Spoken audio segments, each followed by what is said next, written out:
Phase, ये दो बातें हो चुकी थी। अगर प्रोफेज की बात करूं तो इंटरफेज में क्रोमोसोम कैसे थे, उलझे हुए थे या नहीं?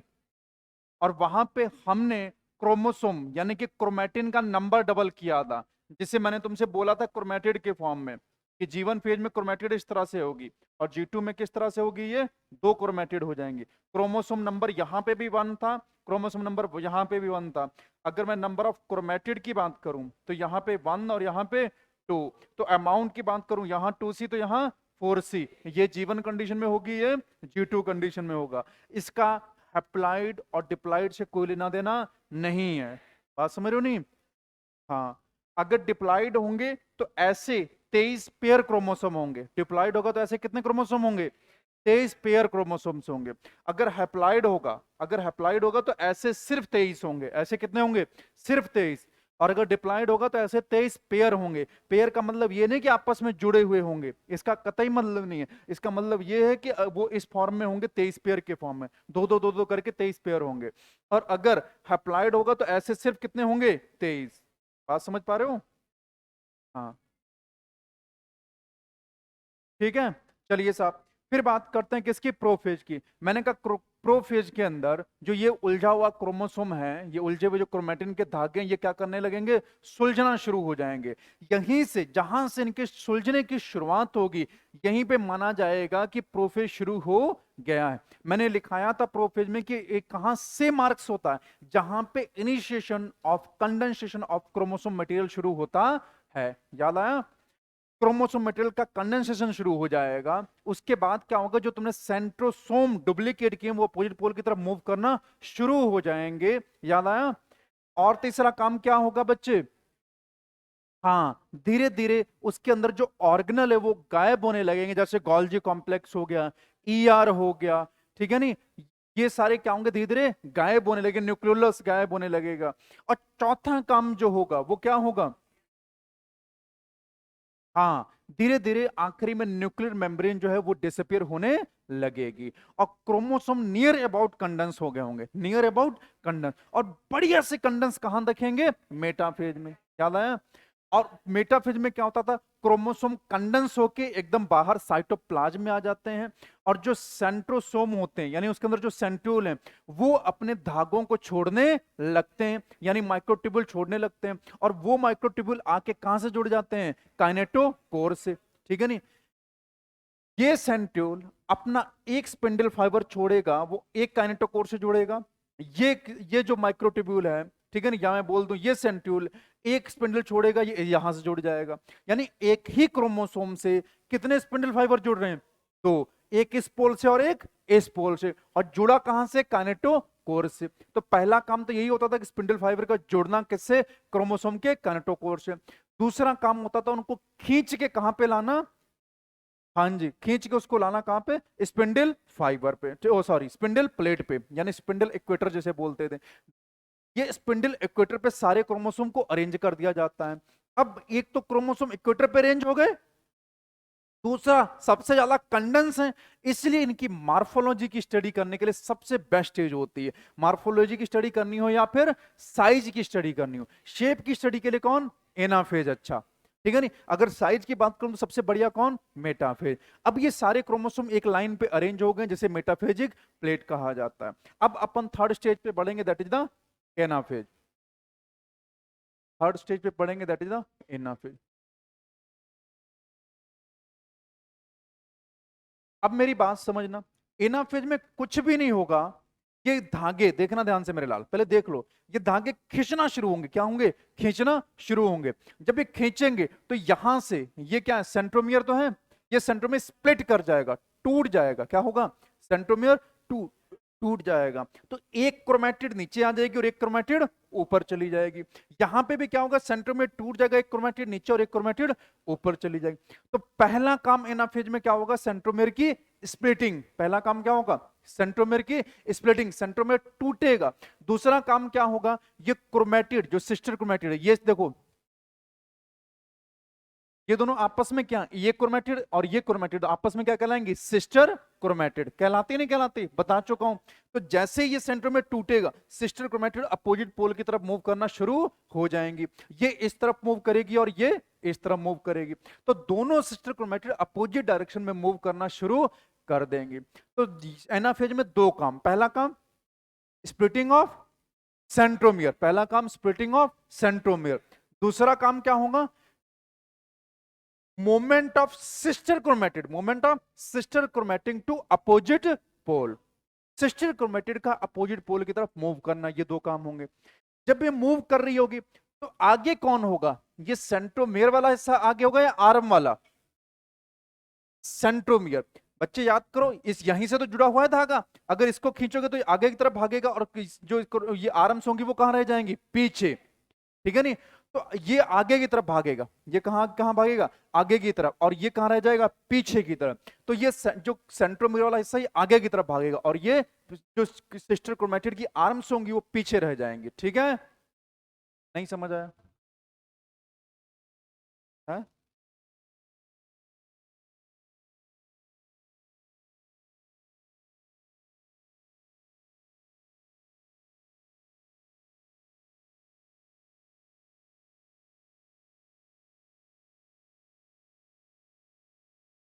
कौन बोल रहा है?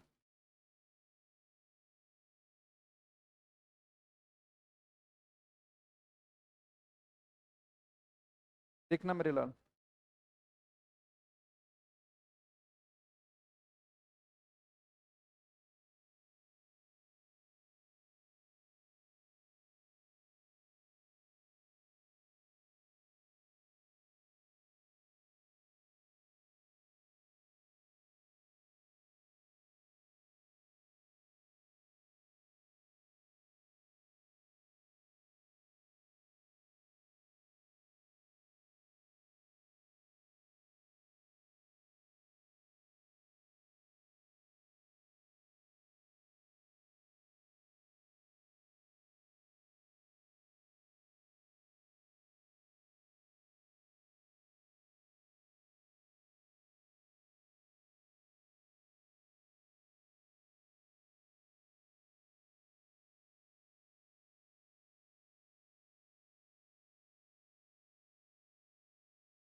लिख लो जल्दी।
हाँ जी, हो गया।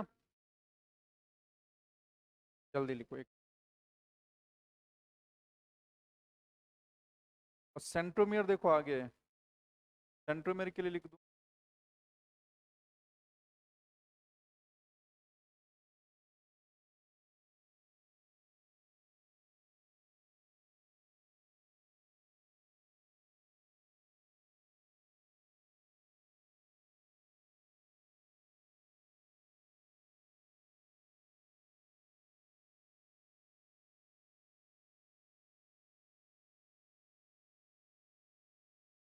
Centromere at leading edge, centromere आगे की तरफ होगा और आर्म्स पीछे की तरफ होंगे।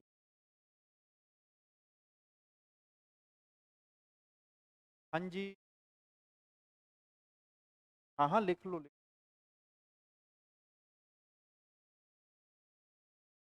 हाँ, अभी बता दूंगा।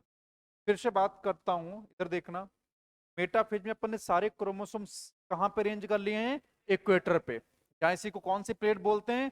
मेटाफेजिक प्लेट या मेटाफेज प्लेट, ठीक है नहीं? अब क्या होगा? फिन बनाना बिल्कुल बंद बच्चे।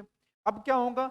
ये स्पिंडल फाइबर्स आके इसके साथ जुड़े हुए थे, जो ये जुड़े हुए हैं दिख रहे हैं ये, इनको खींचना शुरू करेंगे। क्या करेंगे? खींचना शुरू। तो क्या होगा? सेंट्रोमेर क्या हो जाएगा? टूट जाएगा। और ये जो सिस्टर क्रोमैटिड अब होंगी, ये क्या होंगी? अपोजिट पोल की तरफ मूव करना शुरू कर देंगे। तो सबसे पहले क्या होगा?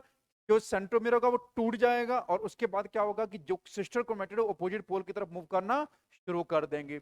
अब जब सिस्टर क्रोमैटिड अपोजिट पोल की तरफ जा रही होंगी, जब सिस्टर क्रोमैटिड अपोजिट पोल की तरफ जा रही होंगी, तो आगे की तरफ कौन होगा?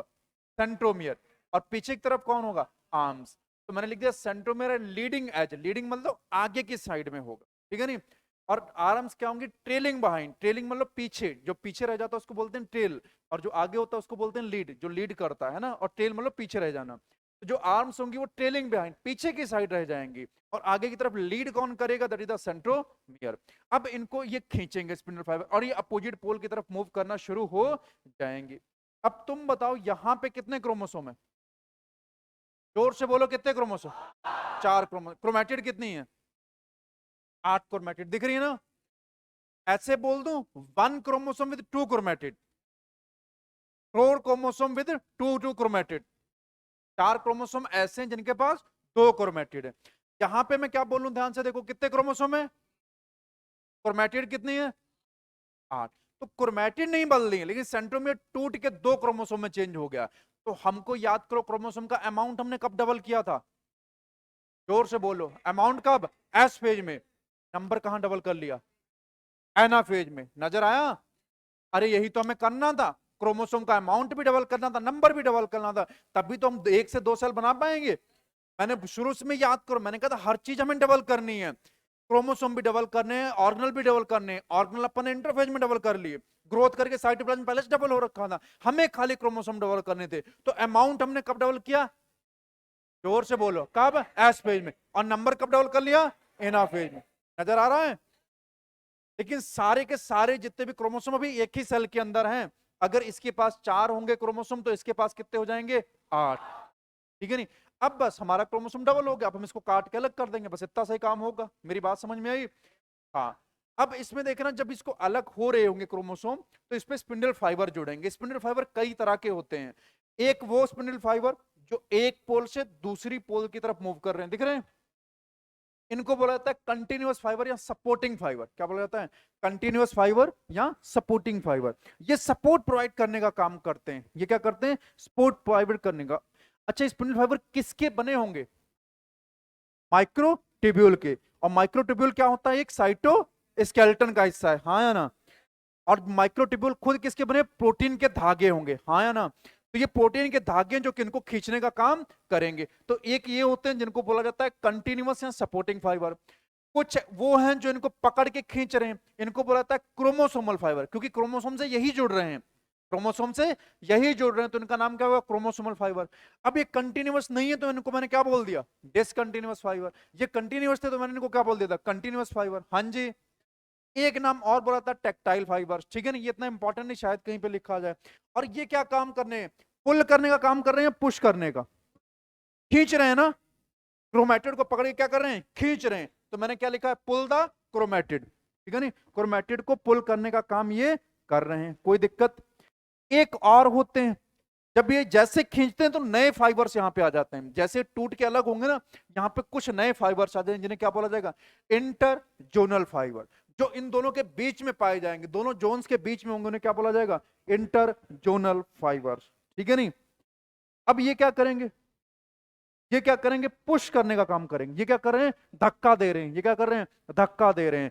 कैसे बच्चे? ये बड़े होते जाएंगे, ये क्या करे होते जाएंगे? बड़े होते जाएंगे, और इनको धक्का देते रहेंगे। क्या कैसे होंगे बच्चे? बड़े होते जाएंगे, अपना साइज बढ़ाते रहेंगे और इसको धक्का देते जाएंगे। बात समझ पा रहे हो कुछ कुछ? हाँ। तो इनको बोला जाता है इंटरजोनल फाइबर। ये करेंगे push the sister chromatid towards pole, so called as pushing fibre. इसलिए इनको क्या बोल देते हैं? Pushing fibre. उनको क्या बोल देंगे? पुलिंग फाइबर्स, हाँ या ना? ये सिर्फ और सिर्फ कब नजर आएंगे? क्या कहीं और नजर आ पाएंगे? ना सर, सिस्टर क्रोमैटिड यहीं टूटेंगे तो यहीं पे दोनों सिस्टर क्रोमैटिड के बीच में ये फाइबर नजर आते हैं, और ये सिर्फ और सिर्फ एनाफेज में नजर आएंगे। तो फाइबर अब आज के बाद तीन टाइप के, एक कौन से? कंटिन्यूअस, दूसरे डिसकंटिन्यूअस, और तीसरे इंटरजोनल। कंटिन्यूअस क्या होंगे? सपोर्टिंग होंगे। और डिसकंटिन्यूअस क्या होंगे? क्रोमोसोमल होंगे। और इंटरजोनल जो बीच में, जो क्या काम कर रहे होंगे? पुश करने का, कि जाओ ऊपर की तरफ जाओ। पुल का काम क्या कर? आओ। पुल वाले क्या कह रहे होंगे? आओ। और पुश वाले क्या कह रहे होंगे? जाओ, ठीक है नहीं? तो जाओ आओ दो टाइप के फाइबर हो गए, हाँ या ना? तो एनाफेज खत्म। अब क्या शुरू करते हैं अपन? टीलोफेज। लिख लो, 2 पॉइंट लिख लो। हाँ, जोर से बोलो। बाहर, बाहर काइनेटोकोर निकलेगा। हाँ, ये काइनेटोकोर तो है, बोलो। ये सेंट्रोमियर। हाँ, तो आगे की तरफ जो क्रोमोसोम का कौन सा हिस्सा है? सेंट्रोमियर वाला तो आगे जाएगा। बात समझ रहे हो नहीं? जो काइनेटोकोर उसको तो खींच रहा है ना। काइनेटोकोर, मैं ये थोड़ा ना कह रहा हूँ काइनेटोकोर पीछे, काइनेटोकोर तो आगे ही है, वो कहीं भागा थोड़ा ना है, काइनेटोकोर तो वहीं लगा हुआ है। वो तो उसको खींच रहा है, लेकिन मेन उसको लीड कौन कर रहा है? सेंट्रोमियर तो कर रहा है, हाँ या ना? हाँ, फिर जोर से बोला करो और जल्दी बोला करो, इतना टाइम नहीं होता है। स्पिंडल फाइबर, क्रोमोसोमल फाइबर लिखा तो दिया मैंने सारे। ये क्रोमोसोमल फाइबर, ये सब स्पिंडल फाइबर है, सारे के सारे स्पिंडल फाइबर है। अलग अलग टाइप के स्पिंडल फाइबर, 3 टाइप के मैंने तुम्हें पढ़ा स्पिंडल फाइबर, है सब स्पिंडल फाइबर ही। ठीक है भैया, अब बताओ पहला काम इसमें क्या हो रहा है बच्चे? बोलो। सेंट्रोमियर क्या कर रहा है? स्प्लिट कर रहा है, हाँ या ना? Centromere split. और दूसरा काम क्या हो रहा है? क्रोमैटिड मूव कर रहे हैं अपोजिट पोल की तरफ। Chromatids moves to opposite pole, ठीक है नहीं? और इनकी स्पीड होती है 1 माइक्रोमीटर पर मिनट। हाँ, नियर अबाउट इसी के आसपास होती है, बहुत स्लो स्लो जाते हैं। और एक क्रोमोसोम को ऊपर ले जाने में 30 एटीपी खर्च होते हैं, वो सब इंपॉर्टेंट नहीं है, ठीक है नहीं? एक जो वो टूटता है ना सिस्टर क्रोमैटिड, उसको तोड़ को ऊपर ले जाने में 30 एटीपी खर्च होते हैं। तो बहुत एनर्जेटिक प्रोसेस होती है, बहुत खर्चा आता है इस प्रोसेस के अंदर। ये मत सोच लेना ऐसे ही हो जाती है। बहुत मेहनत लगता है, ठीक है नहीं। मेनली यही दो काम होते हैं, यही दोनों याद रखने हैं तुमको, यही दोनों एनसीईआरटी में दे रखे हैं, यही पूछेगा बार बार। और एना फेज भैया बहुत बहुत बहुत इंपॉर्टेंट इवेंट है। एस फेज बहुत इंपॉर्टेंट है, दूसरा एना फेज बहुत इंपॉर्टेंट है। एना फेज पे हर बार क्वेश्चन एना फेज पे ही आता है बार बार, ठीक है नहीं, क्योंकि बाकी में इतना इंपॉर्टेंट इवेंट कुछ नहीं था। ठीक है साहब, खत्म हो गया कौन सा, एना फेज लिख लिया। अब नेक्स्ट की तरफ बढ़ते हैं, कौन सा, टीलोफेज, दैट इज द आखिरी फेज, ठीक है नहीं, that is the telophase, that is the आखिरी फेज। सुनना मेरे लाल, मैं सिर्फ यहां पे एक वर्ड लिखूंगा और टीलोफेज खत्म हो जाएगा, एक शब्द लिखूंगा और टीलोफेज खत्म हो जाएगा। It is opposite to prophase,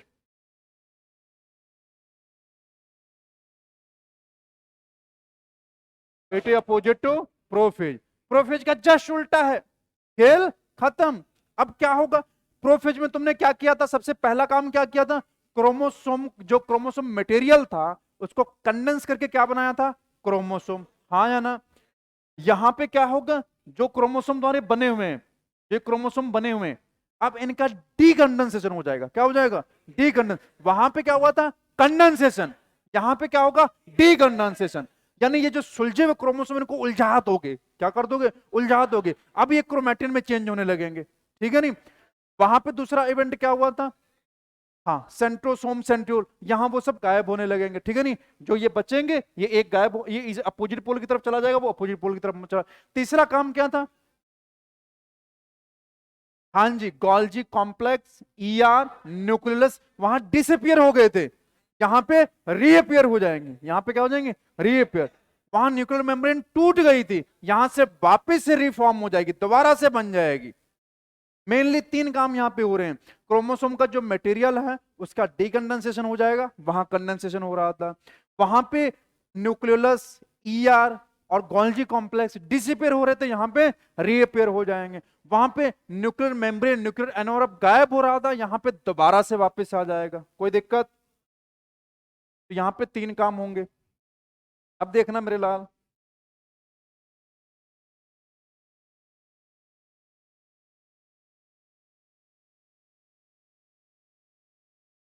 ये अपनी सेल है,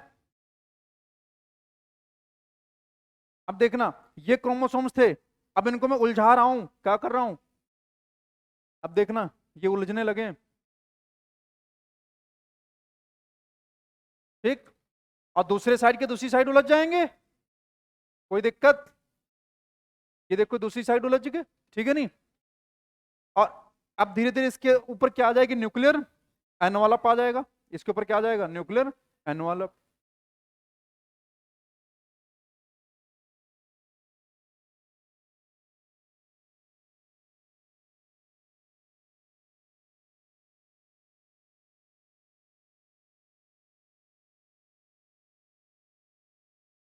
लो साहब, न्यूक्लियर एनवलप भी आ गया,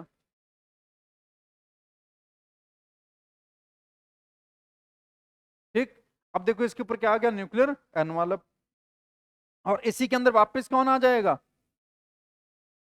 ईआर, गोल्जी कॉम्प्लेक्स, और बाकी सारे ऑर्गेनल इसी के अंदर आ जाएंगे। इसमें भी ईआर वापस आ जाएगा, गोल्जी कॉम्प्लेक्स वापस आ जाएगा, और बाकी सारे भी इसी के अंदर वापस आ जाएंगे। इस तरह से कितनी, एक से दो न्यूक्लियस बन गए, हाँ या ना, न्यूक्लियस एक से कितने हो गए, दो। ये देखो बच्चे क्या है, न्यूक्लियर एनवलप या न्यूक्लियर मेम्ब्रेन।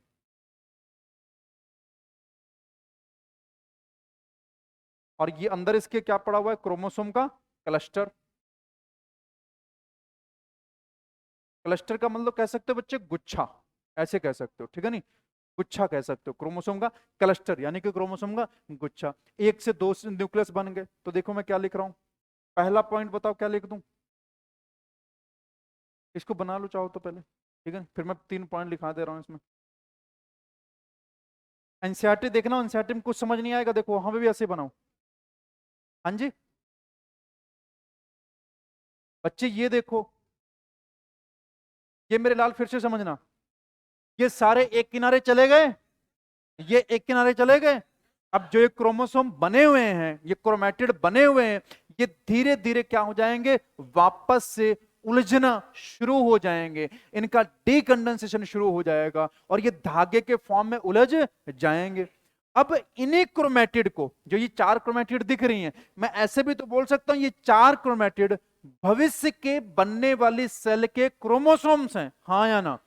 जो सेल भविष्य में बन रही है उसके ये क्रोमोसोम है। यहां पे तुम इनको इनके सिस्टर क्रोमैटिड कह रहे हो, पर जब भविष्य में जाएंगे तो ये नए क्रोमोसोम बन जाएंगे, ठीक है, इनको अपनी अपनी सल्तनत मिल जाएगी, हाँ या ना।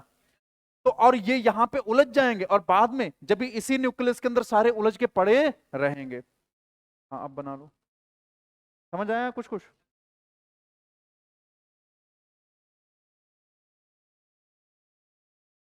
बच्चे इसके अंदर और बहुत सारे न्यूक्लियोलस वापस आ जाएंगे, और बहुत सारा मटेरियल वापस आ जाएगा, उसका न्यूक्लियोप्लाज्म होगा, उसमें प्रोटीन होंगी, बहुत सारा मटेरियल होगा, सब वापस आने लगेगा और धीरे धीरे धीरे धीरे अभी देखना सब कुछ वापस आ जाएगा इसमें।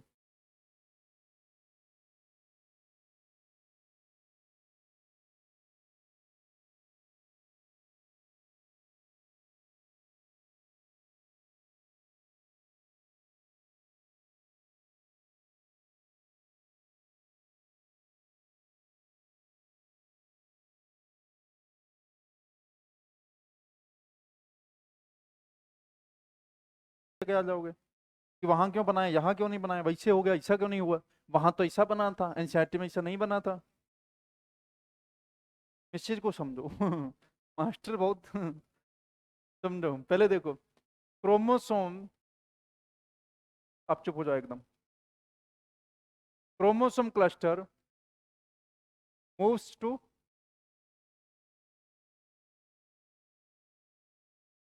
Chromosome cluster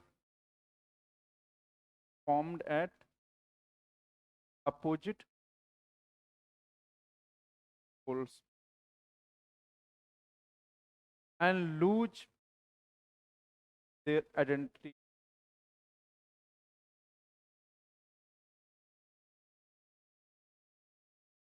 as discrete element। Discrete element का मतलब बच्चे, इसका मतलब समझना, ध्यान से सुनना, अब इस शब्द का मतलब समझ लेना मेरे लाल। डिस्क्रीट एलिमेंट, ठीक है नहीं, वो कह रहा है कि देखो अभी तक तो तुम क्रोमोसोम को गिन के बता दे रहे थे, यहां कितने क्रोमोसोम है, 8, तुम गिन पा रहे हो, क्यों, क्योंकि तुमको अलग अलग एक एक यूनिट तुमको अलग अलग नजर आ रही है, कि एक यूनिट ये है, एक यूनिट ये है, एक यूनिट ये, एक ये, एक ये, एक ये, एक ये और एक ये। तो तुमने गिन के बता दी कि 8 है, तो एक एक एलिमेंट को तुम अलग अलग गिन पा रहे हो, एक एक यूनिट को अलग अलग गिन पा रहे हो। लेकिन जैसे ही तुम्हारा ये वाला फेज आया, कौन सा, दैट इज द टीलोफेज, क्या तुम इसमें किसी क्रोमोसोम को गिन पा रहे हो, क्या अब तुम क्रोमोसोम का नंबर गिन के बता सकते हो, नहीं। तो वही कह रहा है कि अभी तक जो तुम क्रोमोसोम गिन पा रहे थे वो गिन पाओगे नहीं, अब वो गुच्छा बन गया, अब वो क्या बन गया, गुच्छा बन गया है, अब तुम उनको गिन नहीं पाओगे, अब वो अपनी आइडेंटिटी लूज कर चुके हैं, लूज देयर आइडेंटिटी, वो अपनी जो पहचान है उसको खो चुके हैं। कैसे खो चुके हैं, एज डिस्क्रीट एलिमेंट, अलग यूनिट के फॉर्म में। डिस्क्रीट का मतलब अलग, एलिमेंट का मतलब अलग यूनिट, यूनिट का मतलब इकाई, जो एक एक तुम गिन पा रहे थे उसको तुम अब गिन नहीं पाओगे। बात समझ पा रहे हो। दूसरा काम क्या होगा बच्चे, न्यूक्लियर एनवलप क्या हो जाएगा, हाँ, न्यूक्लियर एनवलप रीअपीयर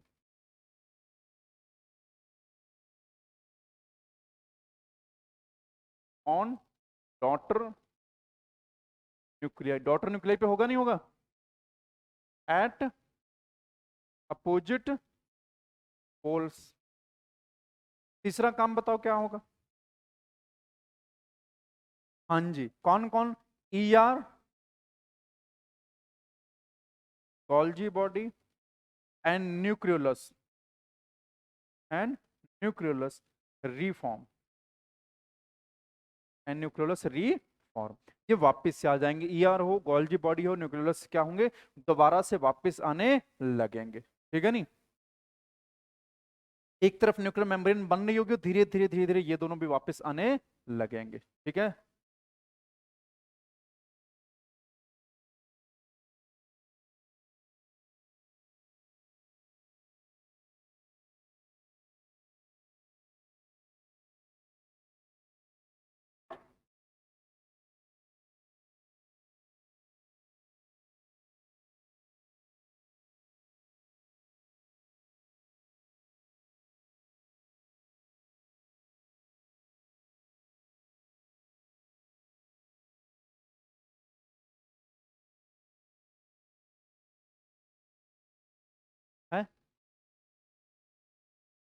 बच्चे जो ये न्यूक्लियस बने हुए हैं, ये न्यूक्लियस हैं या नहीं?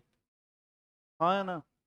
बने कहाँ से हैं? अब्बा से तो बने हैं इनके, ठीक है नहीं? तो इनको क्या बोल दिया जाएगा? डॉटर न्यूक्लियर, है ना? ये बच्चे तो हैं, एक सेल थी, एक सेल से तो ये बन रहे नहीं बन रहे? हाँ या ना? इस सेल में कितने न्यूक्लियस थे? एक। अब इससे कितने बन रहे? दो। तो ये डॉटर न्यूक्लियर हो गए नहीं हो गए? हाँ। चलिए साहब, ये लिख लिया? लिख लो लिख लो, जल्दी लिख लो, जल्दी लिखो।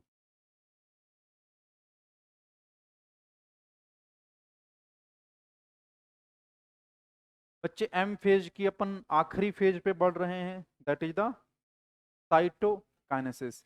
It is the last phase of M phase. और first phase of M phase prophase, ठीक है नहीं? अगर सबसे एम फेज में, या मैं कह दूं प्रोफेज, मेटाफेज, एनाफेज में सबसे लंबी फेज की बात की जाए तो वो होती है प्रोफेज, और सबसे छोटी होती है तो वो anaphase. Shortest is the anaphase and longest is the prophase, इस चीज का ध्यान रखना। चलिए साहब, आगे बढ़ रहा हूं मैं।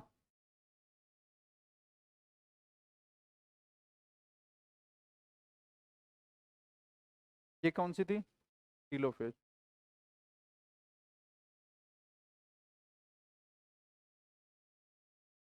साइटोकाइनेसिस यानी कि division of cytoplasm. Cytokinesis is the division of cytoplasm. Division of cytoplasm.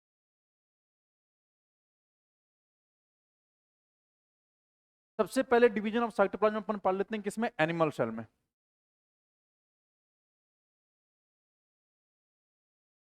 Animal cell.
अब सुनना मेरी बात।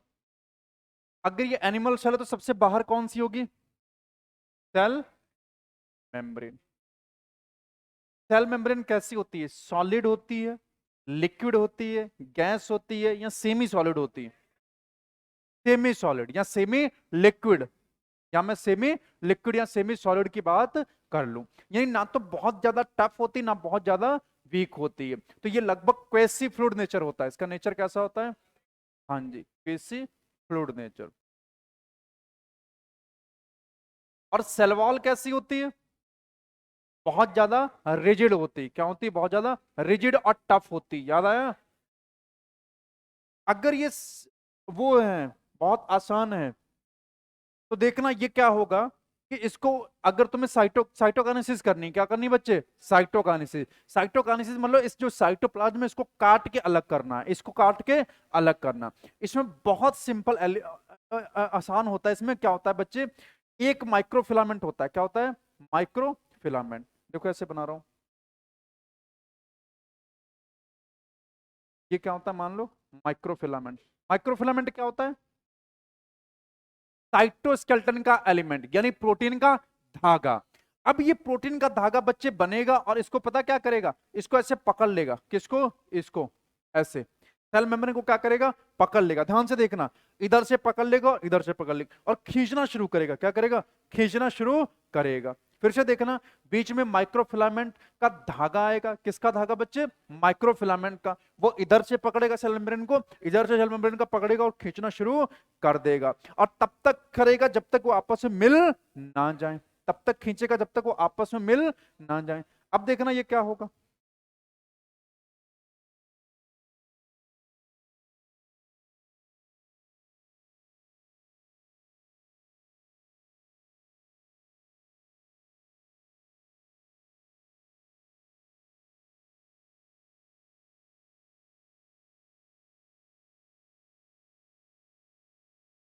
अरे क्या हुआ मेरे लाल?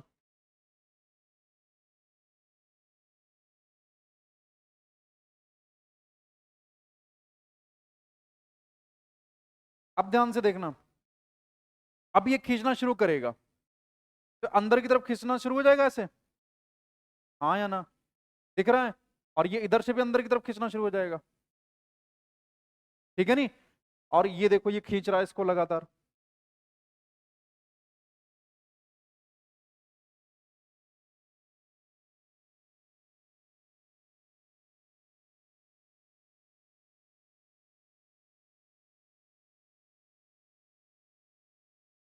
अब देखो खींच रहा है, हाँ या ना? और एक टाइम आएगा जब तुमको ये दोनों अलग अलग नजर आने लगेंगी। देखो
ध्यान से देखना बच्चे, फिर से इधर देख, एक बार देख ले बच्चे।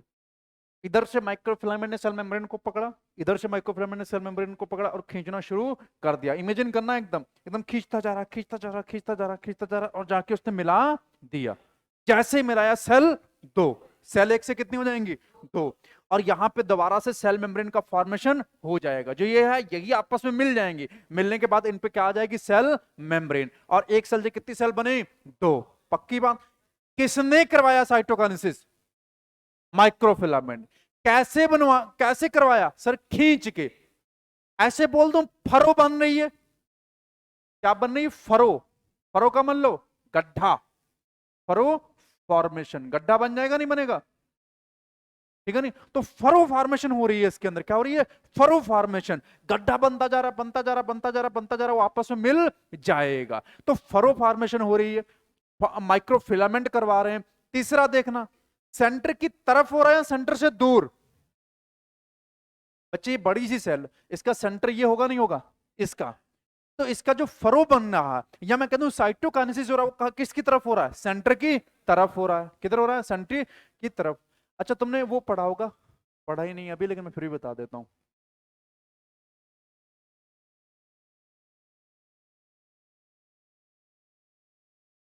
कभी लोटे या बाल्टी में तुमने पानी लेके ऐसे गोल गोल घुमाया क्या?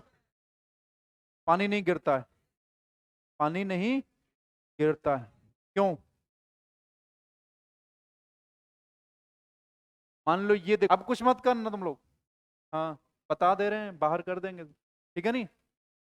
और भैया से जिद मत किया करो, पहले बोल चुका हूं। बाल्टी में क्या हुआ? पानी नीचे नहीं आता है जब तुम गोल गोल घुमाते हो। क्यों नहीं घुमा, क्यों नहीं है नीचे आता? अब ध्यान से देखना बच्चे, जब किसी चीज को गोल घुमाया जाता है, क्या किया जाता है? गोल घुमाया जाता है, तो उस पर एक फोर्स लगता है सेंटर की तरफ। फोर्स लगता है सेंट्री की तरफ, इसको बोलते हैं सेंट्रीपिटल फोर्स। क्या बोलते हैं? Centripetal force. और तुमको पता है दुनिया में हर चीज अपना अपोजिट फोर्स लगाती है, लगाती नहीं लगाती? अगर मैं जितना दीवार को धक्का दूंगा उतना दीवार भी मुझे धक्का देगी, ये तो सुना होगा, एक्शन रिएक्शन फोर्स, है ना? दुनिया में किसी चीज को जितना धक्का देते हो वो वापस उसको देती है। तो इसके अपोजिट जो फोर्स लगता है इसको बोलते हो सेंट्रीफ्यूगल फोर्स। ये कौन सा फोर्स होता है? Centrifugal force. और जो अंदर की तरफ लगता है इसको बोलते हैं सेंट्रीपेटल फोर्स। अब सुनना ये क्यों बता रहा हूं, ये दो टर्म तुमको कई जगह मिलेंगे, सेंट्रीपेटल और सेंट्रीफ्यूगल। अब तुम ये बताओ इसके अंदर कौन सा फोर्स लग रहा जा, सेंट्रीपेटल या सेंट्रीफ्यूगल? सेंट्रीपेटल। तो पूछा जाता है कि साइटोकाइनेसिस कैसी होती है, सेंट्रीपेटल होती है या सेंट्रीफ्यूजल होती है? Cytokinesis in animal is centripetal. तो तीन चीजें होंगी, एक साइटोकाइनेसिस कौन करा रहा है एनिमल में? माइक्रोफिलामेंट। कैसे हो रही है? फरो बन के, फरो फॉर्मेशन की वजह से। और कैसे हो रही है? सेंट्रीपिटल या सेंट्रीफ्यूगल? सेंट्रीपिटल। बस यही तीन क्वेश्चन आते हैं और चौथा कोई क्वेश्चन तुमसे नहीं पूछा जाएगा साइटोकाइनेसिस इन एनिमल्स में, ठीक है नहीं? इसको बना लेना फिर लिख लेना। इसको बना लो, बना लिया? इसको बना लो, इसको बना लो जल्दी, एनिमल्स में बना लो।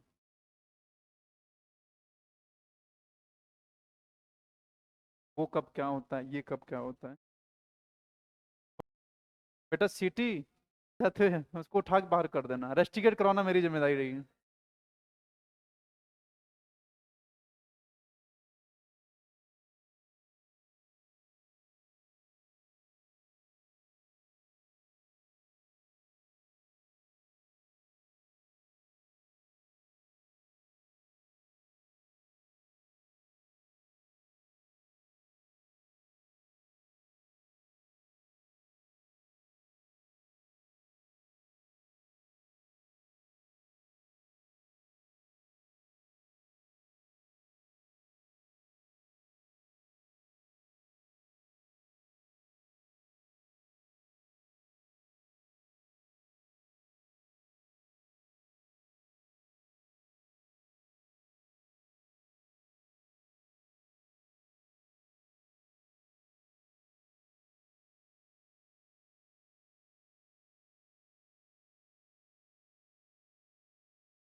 हो गया मेरा, देखो।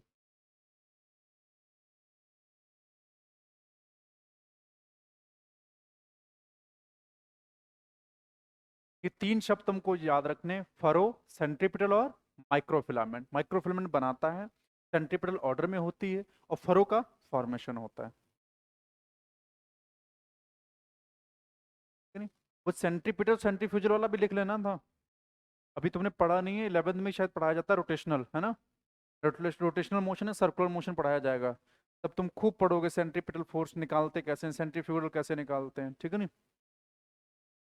सेंट्रीपिटल फोर्स का निकालने का शायद तरीका होता है आर वी आर करके निकालते हैं, ठीक है नहीं? उसकी रेडियस और उसकी वेलोसिटी को, उसका क्रॉस मल्टीप्लिकेशन होता है, ठीक है नहीं? वेक्टर प्रोडक्ट तब उससे निकलता है। हुआ?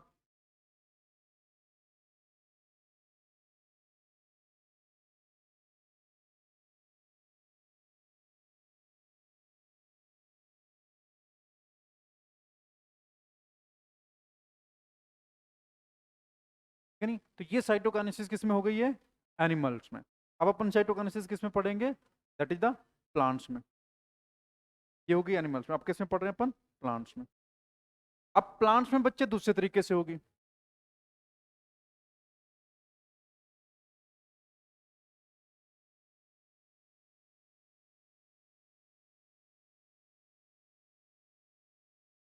अब देखना प्लांट्स में कैसे होगी।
अब देखना मेरे लाल, इसमें सबसे बाहर क्या होगा बच्चे? सबसे बाहर क्या होगा? Cell wall. सेल वॉल बच्चे कैसी होगी? बहुत ही रिजिड, हाँ या ना? उसके बाहर क्या होगा? Cell membrane. This is the cell membrane. अब जो सेल वॉल है वो बहुत क्या होंगी? रिजिड होती है, डेड होती है। पता नहीं पता? Cell wall is dead and rigid. अगर ये डेड या रिजिड है तो माइक्रोफिलामेंट इसको पकड़ के खींच नहीं सकता, इसको माइक्रोफिलामेंट पकड़ के खींच नहीं पाएगा। तब इसमें क्या होगा? ध्यान से देखना इसके अंदर क्या होगा। एक मिनट बच्चे।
हम बात कर रहे हैं साइटोकाइनेसिस किसमें, प्लांट्स के अंदर।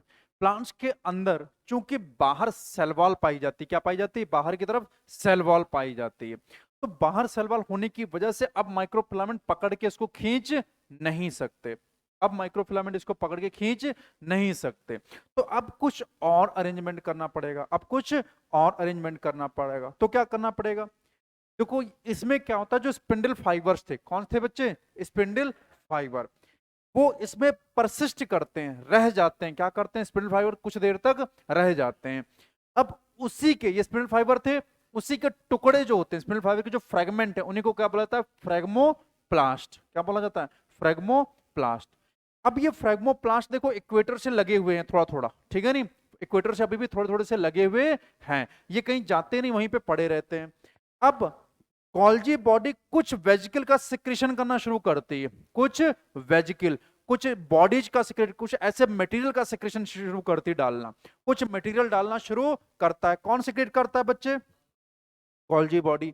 और ये वायर्स छोटे छोटे टुकड़ों के फॉर्म में पहले से पड़ी, जिसका नाम क्या है, फ्रेगमोप्लास्ट। अब ये फ्रेगमोप्लास्ट आया किससे, स्पिंडल फाइबर से। तो फ्रेगमोप्लास्ट किसके बने होंगे, माइक्रो ट्यूब्यूल के, कोई दिक्कत, पक्की बात। और यहीं पे इन्हीं फ्रेगमेंट को ऐसे समझ लो जैसे सरिये पड़े हो, क्या पड़े हो, सरिये, ठीक है नहीं, और उन्हीं के बीच में कोई सीमेंट डाल रहा हो, क्या डाल रहा हो, सीमेंट। अब ये सरिये इसमें हेल्प करते हैं, सीमेंट के अंदर ये जो है ये खुद उसकी तरफ भागने लगते हैं, जो ये फ्रेगमोप्लास्ट हैं ये खुद अंदर की तरफ भागने लगते हैं, दिख रहे हैं, हेलो, ये फ्रेगमोप्लास्ट खुद अंदर की तरफ भागने लगेंगे, और बीच में वेजिकल कौन सिक्रेट कर रहा है, गोल्जी बॉडी। और जो वेजिकल सिक्रेट करता है ये ऐसे सिक्रेट करता है अंदर से बाहर की तरफ, किधर से बच्चे, अंदर से बाहर की तरफ, ऐसे बाहर की तरफ सिक्रेट करेगा, अंदर से बाहर की तरफ।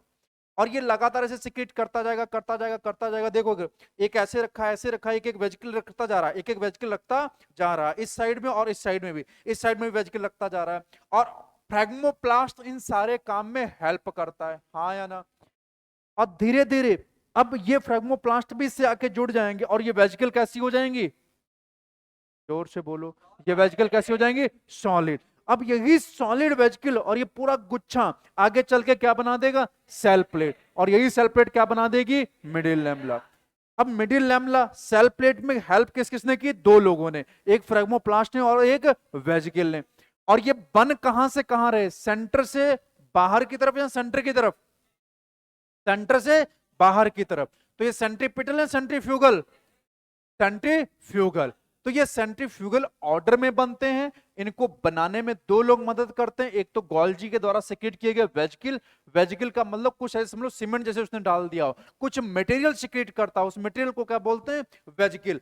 और कौन हेल्प करता है इसमें, फ्रेगमोप्लास्ट। ये दोनों मिलके यहाँ पे क्या बना देंगे, सेल प्लेट का फॉर्मेशन कर देंगे, धीरे धीरे यही सेल प्लेट मिडिल लैमेला बना देगी, और यहाँ पे एक नई सेल मेम्ब्रेन और एक नई सेल वॉल आ जाएगी, हाँ या ना। इस तरह से एक सेल से कितनी सेल बन गई, दो, नजर आ रही है, किसी को कोई दिक्कत, समझ आया। तो इसमें लिख लेना, इन प्लांट्स वाले में, प्लांट्स वाले में लिखो, मैं बोल रहा हूं,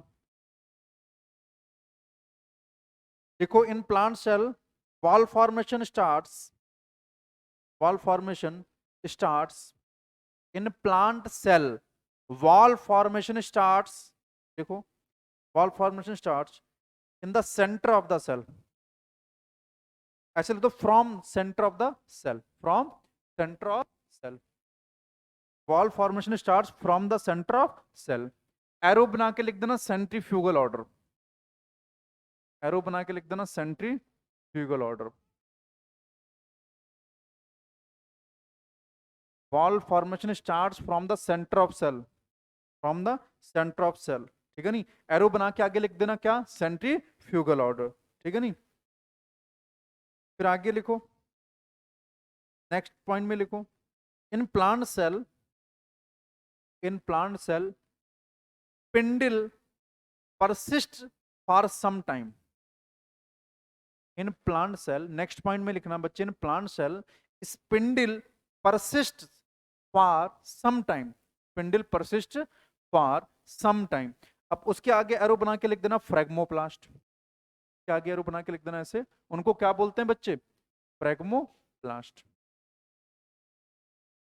क्या क्या लिख देना, फ्रेगमोप्लास्ट, ठीक है नहीं। In plant cell spindle persist, persist समझ रहे हो, रह जाते हैं फॉर सम टाइम, एरो बना के क्या लिख दोगे, फ्रेगमोप्लास्ट। फिर नेक्स्ट में लिखना small vesicles, small vesicles, small vesicles, vesicles लिखा चुका हूं, small vesicles produced by Golgi body, produced by Golgi body, small vesicle produced by Golgi body, collect at the equator, collect at the equator. Small vesicles produced by Golgi body collect at the equator of phragmoplast, of phragmoplast, of phragmoplast, become solidify, become, become solidify, solidify मतलब solid हो जाना, become solidified, to form, become solidified to form cell plate, become solidified to form cell plate or middle lamella, cell plate or middle lamella,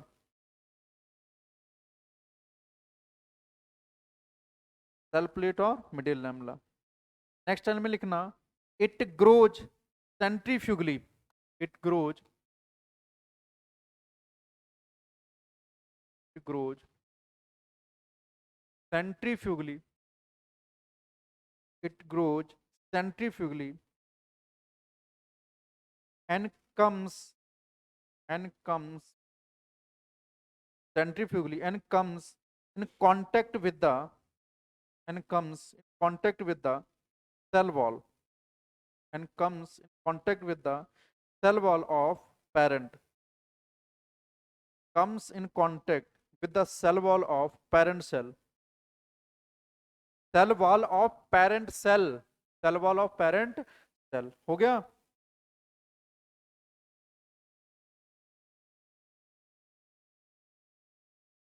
and then इसके आगे continue करना, form and then form two daughter cells, and then form two daughter sales,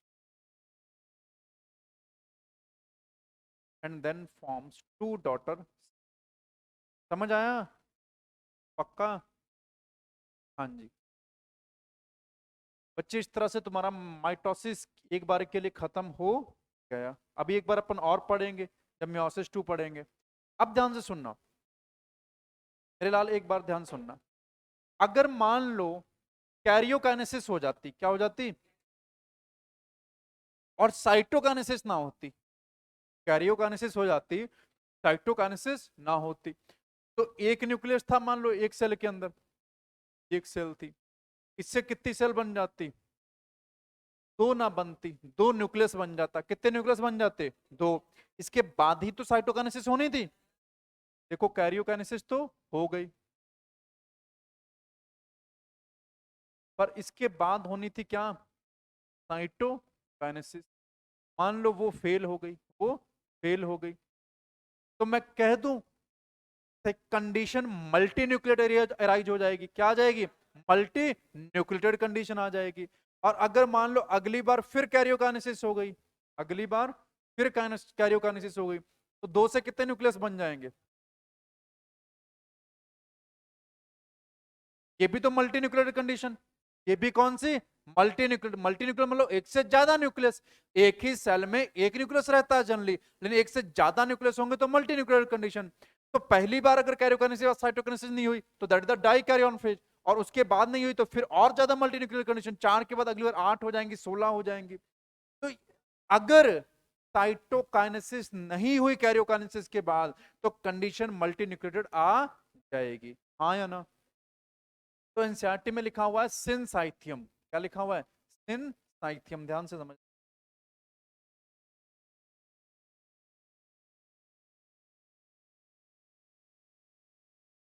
हाँ तो होता है ना, कई बार बहुत बार हो जाएगी कि साइटोकाइनेसिस होगी ही नहीं, कैरियोकाइनेसिस होती जाएगी, ठीक है नहीं।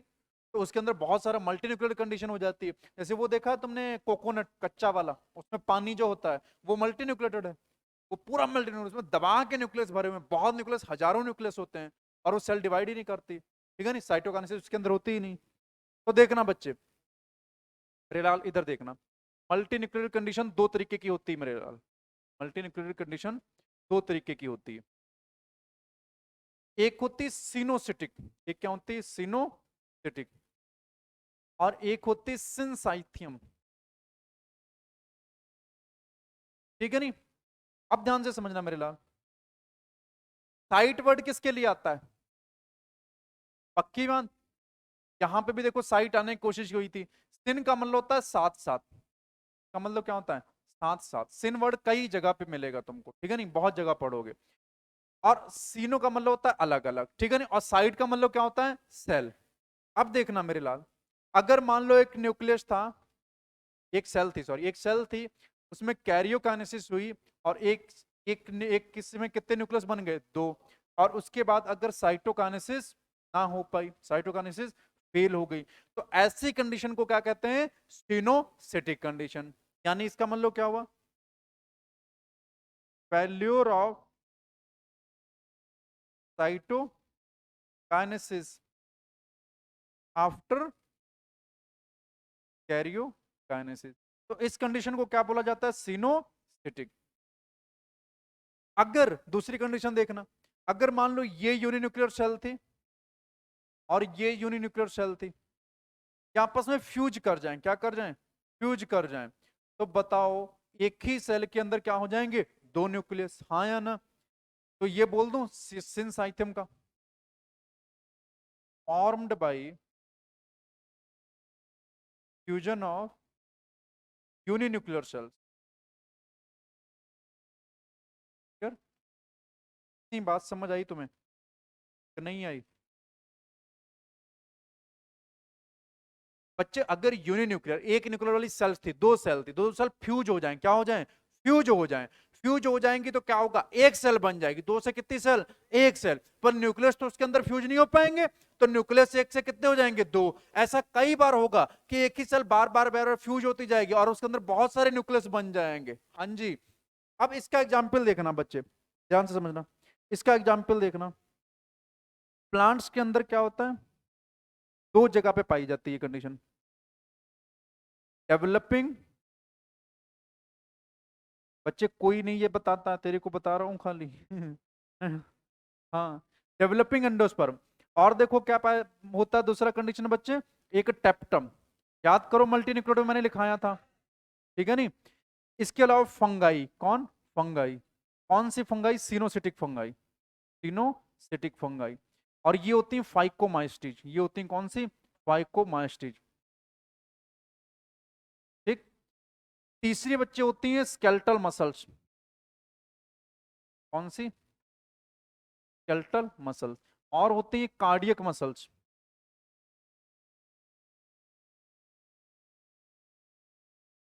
ठीक है नहीं। इसका एग्जाम्पल एक याद रखना, लिक्विड एंडोस्पर्म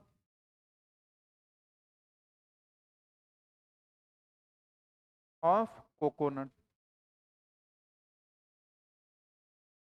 ये बच्चे फिर से सुनना, अगर कैरियोकाइनेसिस हो गई, साइटोकाइनेसिस नहीं हुई, तो वो क्या होगा, सिनोसिटिक।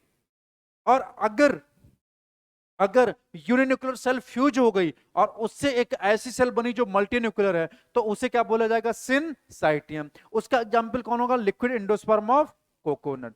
अब ध्यान से सुनना, एनसीईआरटी में एकदम से गलत लिखा हुआ है, एनसीईआरटी में बच्चे एकदम से गलत लिखा हुआ है, पर मैं चाह के भी उसमें कुछ कर नहीं सकता हूं, तो मैं बस तुम्हें समझा दे रहा हूं। देखो यहां पे लिखा हुआ है, इधर देखना, इन सम ऑर्गेनिज्म, देखो क्या लिखा हुआ है, कह रहा in some organism karyokinesis is not followed by cytokinesis, कह रहा कैरियोकाइनेसिस के बाद साइटोकाइनेसिस उसमें नहीं होती है, as a result of which multi nuclear condition arises, जिसकी वजह से क्या हो जाता है, मल्टी न्यूक्लियर कंडीशन आ जाती है, लीडिंग टू फॉर्मेशन ऑफ सिंसाइथियम। किसका फॉर्मेशन हो जाता है, सिंसाइथियम का, जबकि यहां पे क्या होना चाहिए, सिनोसिटिक होना चाहिए।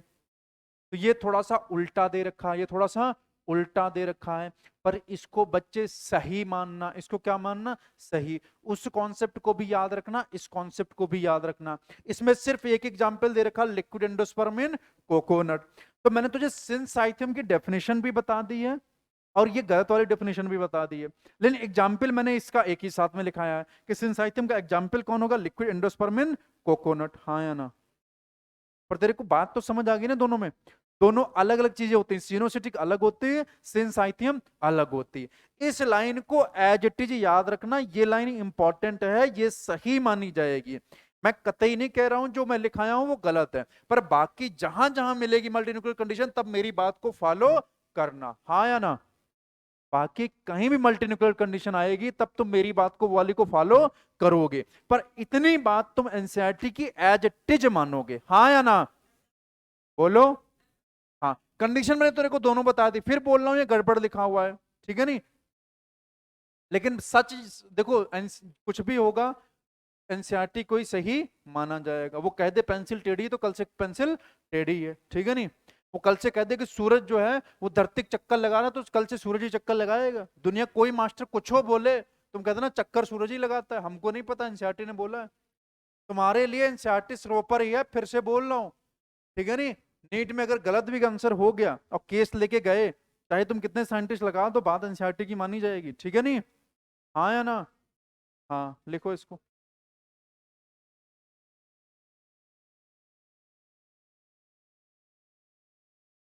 एक मिनट बच्चे, इसका उल्टा हो गया, देखो इधर स्केलेटल मसल चाहिए, इधर लिख लेना स्केलेटल मसल्स। मेरे को लग रहा था इधर, ये क्या होगा, कार्डियक मसल्स।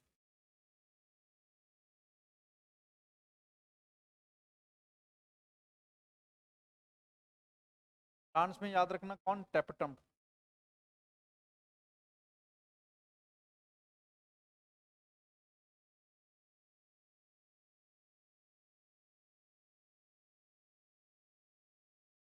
एंथ्रावॉल, ठीक है, चलो लिख लो।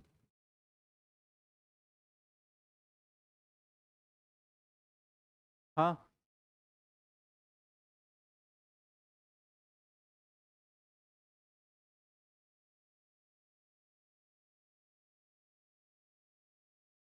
एनसीईआरटी वाला।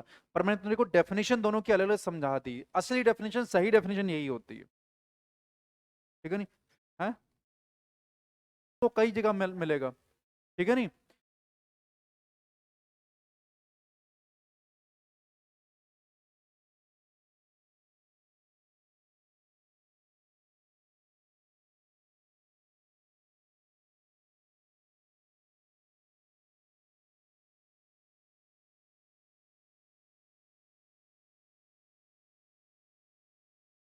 बच्चे सुनना मेरे लाल, अग, देखो सेंट्रोसोम मैंने बोला था जनरली कहां पाया जाता है, एनिमल सेल में, याद आया?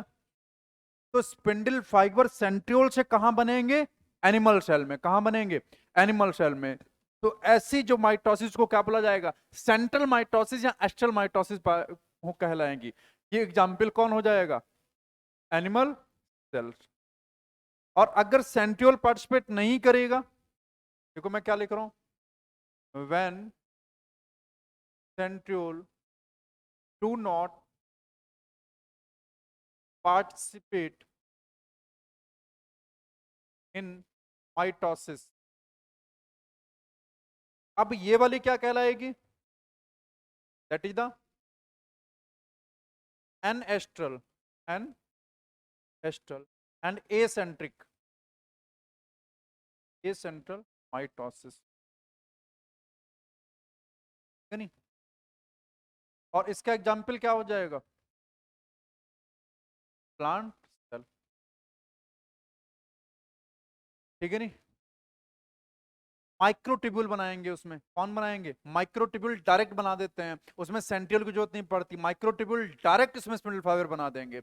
और इसमें कौन बनाएगा, सेंट्रियोल बनाएगा एनिमल सेल में। जबकि प्लांट में क्या होगा, डायरेक्ट जो माइक्रोट्यूब्यूल होंगे वो डायरेक्ट स्पिंडल फाइबर का फॉर्मेशन कर देंगे, उसके लिए किसी सेंट्रियोल की जरूरत नहीं पड़ती, देख लो।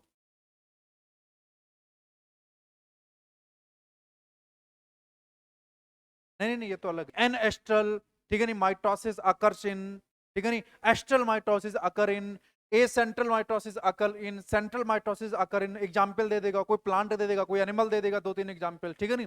तो ऐसे कई क्वेश्चन फालतू के बन जाते हैं बस।